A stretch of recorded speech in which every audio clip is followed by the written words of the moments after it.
आज मतदान केले काय म्हणतात?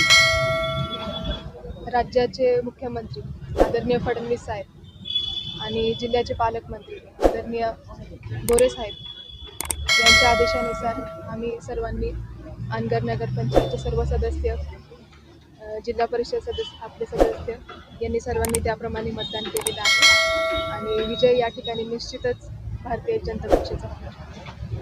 अनगर नगरपंचायतचे किती उमेदवार आहेत?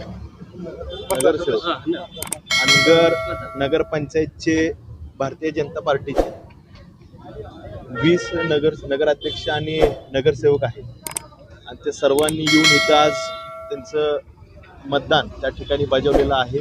अतिशय आनंदाच्या उत्साहाच्या वातावरणामध्ये अनगर नगरपंचायत असेल किंवा मोहोळ तालुक्यातले सर्व मतदार या ठिकाणी उपस्थित राहून सर्व मतदार उपस्थित राहून त्यांनी या ठिकाणी मतदान नोंदवलेलं आहे. त्या मतदानात सर्व तुम्हाला शास्त्री वाटते का आपला उमेदवारी? सोलापूर स्थानिक पदाधिकारी मतदान जे झालेलं आहे, भारतीय जनता पक्षाचं मोहोळ तालुक्यामध्ये 37 मतदान आहे आणि मित्र पक्षांचं 13, असे 50 मतदान मोहोळ तालुक्यामध्ये आहे. मी सांगतो की महायुतीचे सर्व उमेदवार, विरोधकात एकही मत नाही.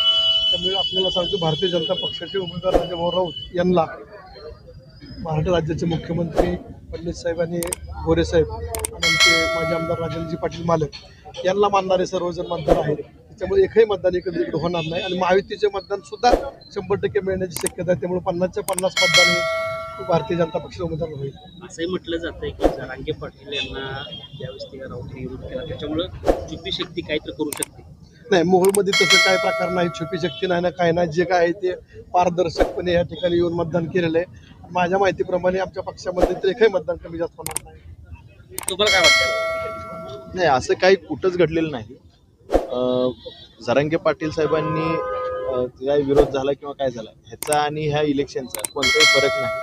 मोठ्या प्रमाणामध्ये आदरणीय भारतीय जनता पार्टीचे अधिकृत उमेदवार राजाभाऊ राऊत साहेब यांना मोठा आधिक्य मिळून त्या ठिकाणी विजय हा निश्चित आहे. गुलाल हा कायम भारतीय जनता पार्टी पक्षाच्या कार्यकर्त्याच्या अंगावर पडणार.